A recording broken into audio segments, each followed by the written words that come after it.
Hello everyone, welcome to the bold learners YouTube channel.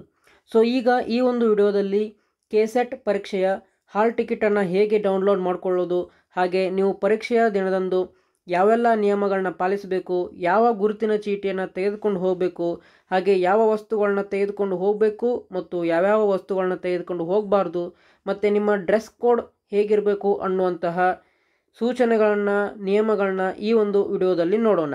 ಹಾಗೆ ನೀವೇನಾದರೂ Karnataka TET ಎಕ್ಸಾಮನ್ನು ಬರಿತಾ ಇದ್ದರೆ ವಿಜ್ಞಾನ, ಗಣಿತ, ಚೈಲ್ಡ್ ಡೆವಲಪ್ಮೆಂಟ್ ವಿಷಯಕ್ಕೆ ಸಂಬಂಧಪಟ್ಟಂತೆ ವಿಡಿಯೋಗಳನ್ನ ಈಗಾಗಲೇ ನಮ್ಮ ಚಾನಲ್ನಲ್ಲಿ ಅಪ್ಲೋಡ್ ಮಾಡಿದ್ದೇವೆ.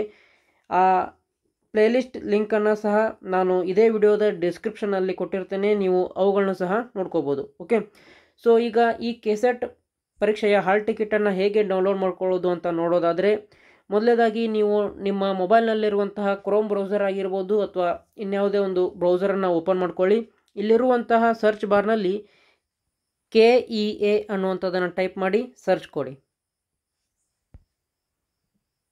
ಕ್ಲಿಕ್ ಮಾಡಿದ ಮೇಲೆ ನಿಮಗೆ ಇಲ್ಲಿ ಮೊದಲನೇ ಲಿಂಕ್ ಕಾಣುತ್ತೆ ನೋಡಿ, KEA ಹೋಮ್ ಅನ್ನುವಂಥದ್ದು ಅಥವಾ cet.online.karnataka.gov ಅನ್ನುವಂಥದ್ದು. ಈ ಒಂದು ಲಿಂಕ್ ಮೇಲೆ ಕ್ಲಿಕ್ ಮಾಡ್ಕೊಳ್ಳಿ. ಕ್ಲಿಕ್ ಮಾಡಿದ್ಮೇಲೆ ನೀವು ಈ ಒಂದು ಪೇಜನ್ನು ಏನಾದರೂ ಮೊಬೈಲ್ನಲ್ಲಿ ನೋಡ್ತಾ ಇದ್ದರೆ, ಇಲ್ಲಿ ಮೇಲ್ಗಡೆ 3 ಅಡ್ಡ ಗೆರೆಗಳು ಇರುವಂತಹ ಐಕಾನ್ ಏನು ಕಾಣ್ತಿದೆ ಅದರ ಮೇಲೆ ಕ್ಲಿಕ್ ಮಾಡ್ಕೊಳ್ಳಿ. ಆನಂತರ ಇಲ್ಲಿ ಕಾಣ್ತಿರುವಂತಹ ಪ್ರವೇಶ ಅನ್ನುವಂಥದ್ದು ನೋಡಿ, ಇದರ ಮೇಲೆ ಕ್ಲಿಕ್ ಮಾಡ್ಕೊಳ್ಳಿ. ಆಮೇಲೆ ಇಲ್ಲಿ ಕೆಳಗಡೆ ಕಾಣ್ತಿರುವಂತಹ ಕರ್ನಾಟಕ ರಾಜ್ಯ ಅರ್ಹತಾ ಪರೀಕ್ಷೆ ಕೆಸೆಟ್ 2025 ಅನ್ನುವಂಥದ್ದನ್ನು ಕ್ಲಿಕ್ ಮಾಡ್ಕೊಳ್ಳಿ. ಓಕೆ, ಅಥವಾ ನೀವೇನಾದರೂ ಈ ಒಂದು ವೆಬ್ಸೈಟನ್ನು ನೀವು ಲ್ಯಾಪ್ಟಾಪ್ ಆಗಿರ್ಬೋದು, ಕಂಪ್ಯೂಟರ್ನಲ್ಲಿ ಏನಾದರೂ ನೋಡ್ತಾ ಇದ್ದರೆ ಇಲ್ಲಿ ಕಾಣ್ತಿರುವಂತಹ ಪ್ರವೇಶ ಅನ್ನುವಂತಹ ಲಿಂಕ್ ಮೇಲೆ ಕ್ಲಿಕ್ ಮಾಡ್ಕೊಳ್ಳಿ. ಓಕೆ, ಆನಂತರ ಇಲ್ಲಿ ಕಾಣ್ತಿರುವಂತಹ ಕರ್ನಾಟಕ ರಾಜ್ಯ ಅರ್ಹತಾ ಪರೀಕ್ಷೆ ಕೆಸೆಟ್ 2025 ಇದರ ಮೇಲೆ ಕ್ಲಿಕ್ ಮಾಡಿ.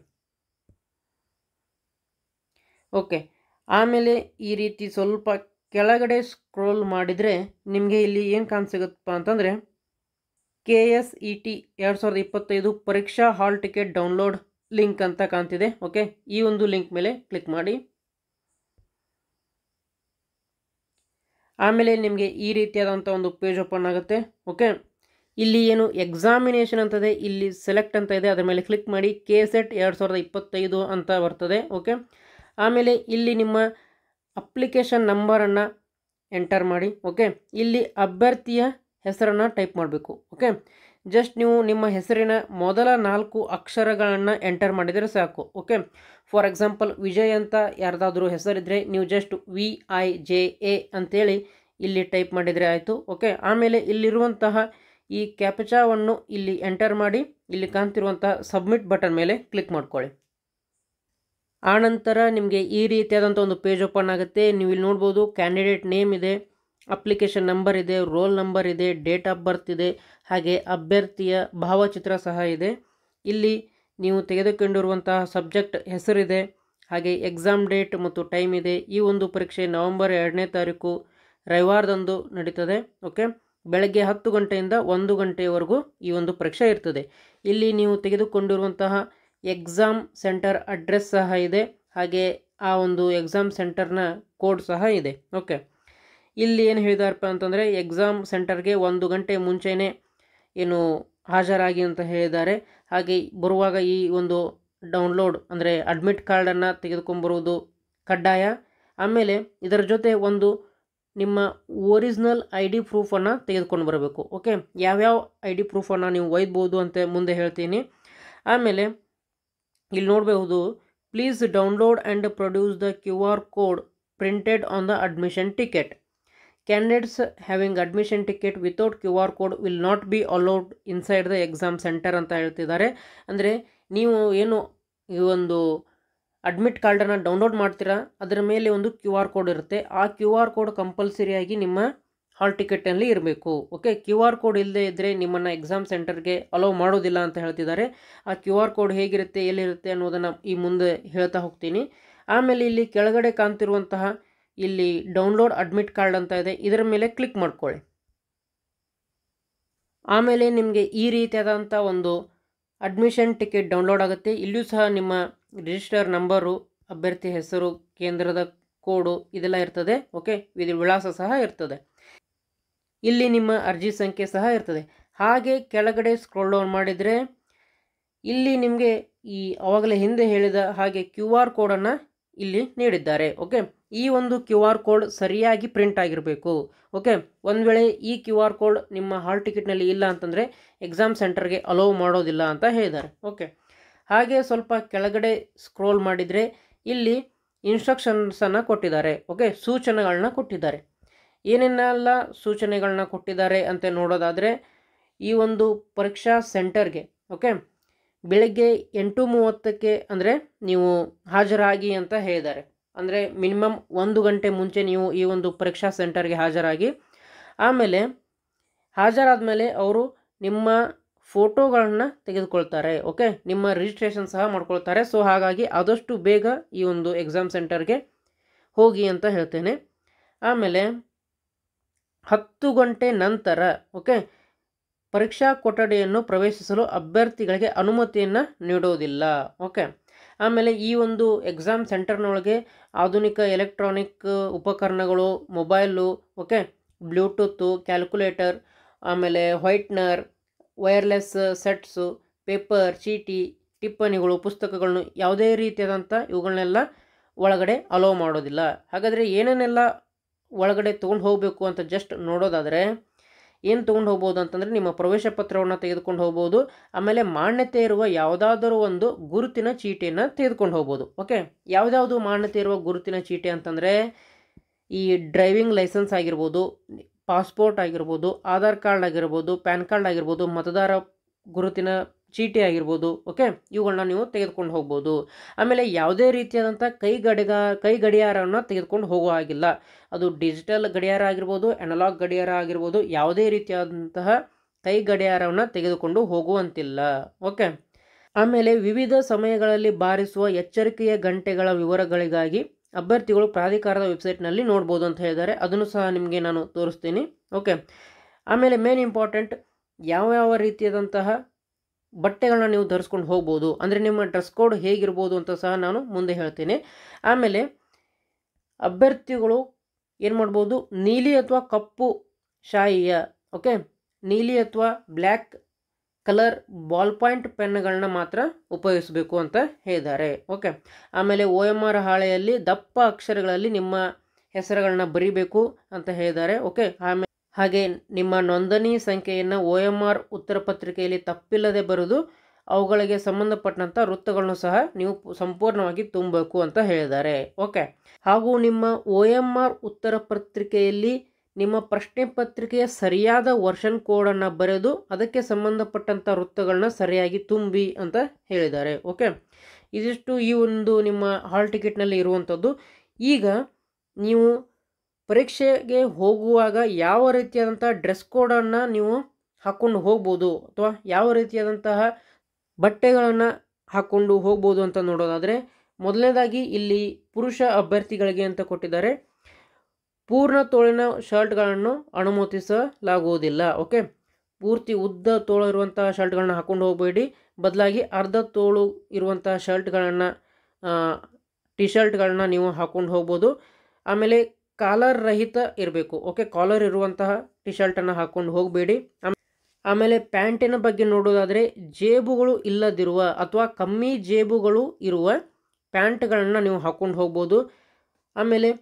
ಆಮೇಲೆ ಪ್ಯಾಂಟ್ ಬಗ್ಗೆ ನೋಡೋದಾದರೆ ಜೇಬುಗಳು ಇಲ್ಲದಿರುವ ಅಥವಾ ಕಮ್ಮಿ ಜೇಬುಗಳು ಇರುವಂತಹ ಪ್ಯಾಂಟ್ಗಳನ್ನು ನೀವು ಧರಿಸ್ಬೋದು.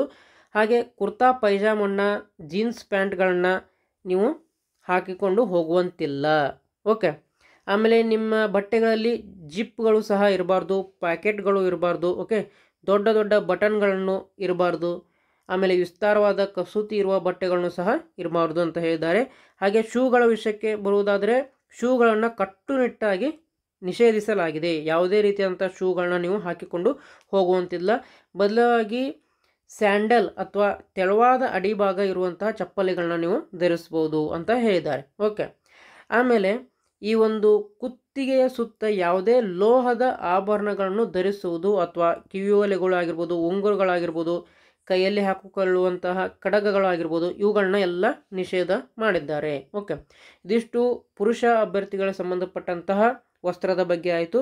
ಇನ್ನು ಮಹಿಳಾ ಅಭ್ಯರ್ಥಿಗಳ ಬಗ್ಗೆ ನೋಡೋದಾದರೆ ವಿಸ್ತಾರವಾದ ಕಸೂತಿ, ಹೂಗಳು, ಬ್ರೂಚ್ಗಳು, ದೊಡ್ಡ ದೊಡ್ಡ ಬಟನ್ಗಳು ಹೊಂದಿರುವ ಬಟ್ಟೆಗಳನ್ನು ನಿಷೇಧಿಸಲಾಗಿದೆ. ಓಕೆ, ಹಾಗೆ ಪೂರ್ಣ ತೋಳಿನ ಬಟ್ಟೆಗಳನ್ನು ಮತ್ತು ಜೀನ್ಸ್ ಪ್ಯಾಂಟ್ಗಳನ್ನು ಸಹ ಧರಿಸಬಾರ್ದು. ಓಕೆ, ಅದರ ಬದಲಾಗಿ ಅರ್ಧ ತೋಳಿನ ಬಟ್ಟೆಗಳನ್ನು, ಅದು ಎಂಥವು ಮುಜುಗುರವಾಗದಂತೆ ಇರುವಂತಹ ಅರ್ಧ ತೋಳಿನ ಬಟ್ಟೆಗಳನ್ನು ನೀವು ಧರಿಸ್ಬೋದು. ಹಾಗೆ ಹಿಮ್ಮಡಿಯ ಶೂಗಳನ್ನು ಅಂದರೆ ಹೀಲ್ಸ್ ಚಪ್ಪಲಿಗಳನ್ನು, ಹೈ ಹೀಲ್ಸ್ ಇರುವಂತಹ ಚಪ್ಪಲಿಗಳನ್ನು ಧರಿಸುವಂತಿಲ್ಲ. ಅಥವಾ ದಪ್ಪವಾದ ಅಡಿಭಾಗ ಹೊಂದಿರುವ ಚಪ್ಪಲಿಗಳನ್ನು ಸಹ ಧರಿಸುವಂತಿಲ್ಲ. ಅದರ ಬದಲಾಗಿ ತೆಳುವಾದ ಅಡಿಭಾಗ ಇರುವಂತಹ ಚಪ್ಪಲಿಗಳನ್ನ ನೀವು ಧರಿಸ್ಬೋದು. ಆಮೇಲೆ ಆಭರಣಗಳ ವಿಷಯಕ್ಕೆ ಸಂಬಂಧಪಟ್ಟಂತೆ ನೋಡುವುದಾದರೆ ಲೋಹದ ಆಭರಣಗಳನ್ನು ಧರಿಸುವುದು ನಿಷೇಧಿಸಲಾಗಿದೆ. ಓಕೆ, ಆದರೆ ನೀವು ಮಂಗಳಸೂತ್ರ ಅಥವಾ ಕಾಲುಂಗರಗಳನ್ನು ಧರಿಸ್ಕೊಳ್ಬಹುದು. ಓಕೆ, ಇದಿಷ್ಟು ಪುರುಷ ಅಭ್ಯರ್ಥಿಗಳ ಸಂಬಂಧಪಟ್ಟಂತೆ ಹಾಗೆ ಮಹಿಳಾ ಅಭ್ಯರ್ಥಿಗಳಿಗೆ ಸಂಬಂಧಪಟ್ಟಂತೆ ಡ್ರೆಸ್ ಕೋಡ್ ಬಗ್ಗೆ ಆಯಿತು.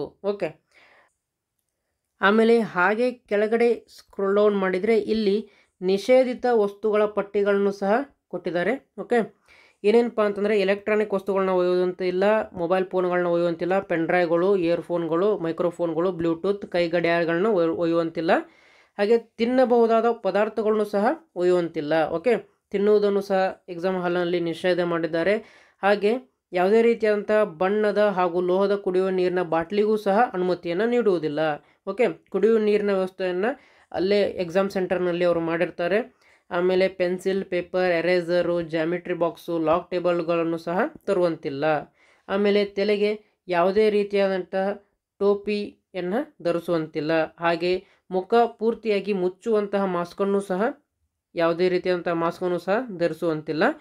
ಓಕೆ, ಆಮೇಲೆ ಈ ಪರೀಕ್ಷಾ ವೇಳಾಪಟ್ಟಿ ಬಗ್ಗೆ ನೋಡೋದಾದರೆ ಅಂದರೆ ಮೊದಲನೇ ಬೆಲ್ ಯಾವಾಗ ಆಗುತ್ತೆ, ಹಾಗೆ ಎರಡನೇ ಬೆಲ್ ಯಾವಾಗ ಆಗುತ್ತೆ, ಮೂರನೇ ಬೆಲ್ ಯಾವಾಗ ಆಗುತ್ತೆ, ನಾಲ್ಕನೇದು, ಐದನೇದು, ಹಾಗೆ ಕಡೆಯದಾಗಿ ಏಳನೇ ಬೆಲ್ ಹಾಗೂ ಕೊನೆ ಬೆಲ್ ಯಾವಾಗ ಆಗುತ್ತೆ ಅಂಥೇಳಿ ಇದೇ ಒಂದು ನಿಮ್ಮ ವೆಬ್ಸೈಟ್ನಲ್ಲಿ ಕೊಟ್ಟಿದ್ದಾರೆ. ಓಕೆ, ಇದರ ಬಗ್ಗೆಯೂ ಸಹ ನೀವು ನೋಡ್ತಾ ಹೋಗ್ಬೋದು. ಇದನ್ನು ನೀವು ಹೇಗೆ ಅಂದರೆ ಯಾವ ಒಂದು ಲಿಂಕನ್ನು ಬಳಸಿ ಈ ಡ್ರೆಸ್ ಕೋಡ್ PDF ಡೌನ್ಲೋಡ್ ಮಾಡ್ಕೋಬೋದು, ಹಾಗೆ ಈ ಒಂದು ಪರೀಕ್ಷಾ ಟೈಮ್ ಟೇಬಲ್ ಬಗ್ಗೆ ನೋಡ್ಬೋದು ಅಂತಂದರೆ ಆವಾಗಲೇ ಹೇಳ್ದಂಗೆ ನೀವು ನಿಮ್ಮ ಕ್ರೋಮ್ ಬ್ರೌಸರ್ನಲ್ಲಿ ಜಸ್ಟ್ KEA ಅಂತ ಟೈಪ್ ಮಾಡಿ ಇಲ್ಲಿ ಕಾಣ್ತಿರುವಂತಹ ಮೊದಲನೇ ಲಿಂಕ್ ಇದೆ ನೋಡಿ, KEA ಹೋಮ್ ಅಂತೇಳಿ, ಅದರ ಮೇಲೆ ಕ್ಲಿಕ್ ಮಾಡ್ಕೊಳ್ಬೋದು. ಹಾಗೆ ಇಲ್ಲಿ ಪ್ರವೇಶ ಅಂತ ಏನು ಮೇಲ್ಗಡೆ ಆವಾಗಲೇ ಹೇಳ್ದಂಗೆ ನಾನು ತೋರಿಸಿದೆ ನೋಡಿ, ಅಲ್ಲಿ ಕಾಣ್ತಿರುವಂತಹ ಪ್ರವೇಶ ಅನ್ನುವಂಥ ಏನು ಐಕಾನ್ ಮೇಲೆ ಕ್ಲಿಕ್ ಮಾಡಿ. ಹಾಗೆ ಇಲ್ಲಿ ಕೆಳಗಡೆ ಇಲ್ಲಿ ಕಾಣ್ತಿರುವಂತಹ ಕರ್ನಾಟಕ ರಾಜ್ಯ ಅರ್ಹತಾ ಪರೀಕ್ಷೆ 2025 ಇದರ ಮೇಲೆ ಕ್ಲಿಕ್ ಮಾಡಿಕೊಂಡು ಇಲ್ಲಿ ನಿಮಗೆ ಸಿಗುತ್ತೆ ನೋಡಿ.